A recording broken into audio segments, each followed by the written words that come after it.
Aucun journaliste ni observateur n'a jamais mis les pieds dans cette prison syrienne. Pourtant, une équipe d'architectes londoniens a réussi à mettre au point ce modèle sur la base de témoignages et d'images satellites. L'idée, utiliser l'architecture pour faire la lumière sur les conditions de détention des prisonniers de Saïd-Naya.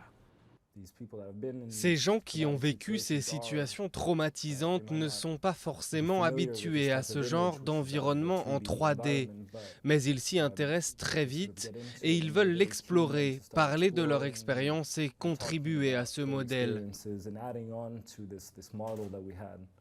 Les équipes de Forensic Architecture et d'Amnesty International ont rencontré d'anciens détenus à Istanbul.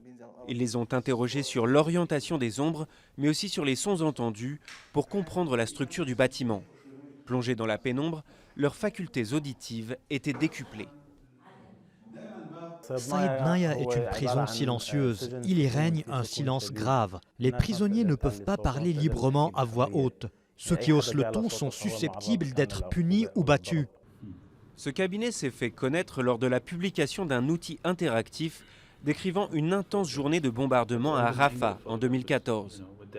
Pour le directeur, dans un monde où les conflits deviennent de plus en plus urbains, le prisme de l'architecture devient essentiel. Les preuves sont inscrites sur les bâtiments.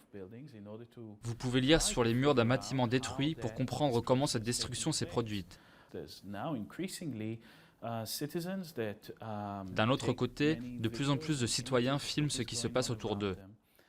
Et pour comprendre et dresser un tableau à partir de toutes ces sources, vous avez besoin de modèles architecturaux pour placer toutes ces vidéos dans l'espace, afin de reconstituer le récit des événements.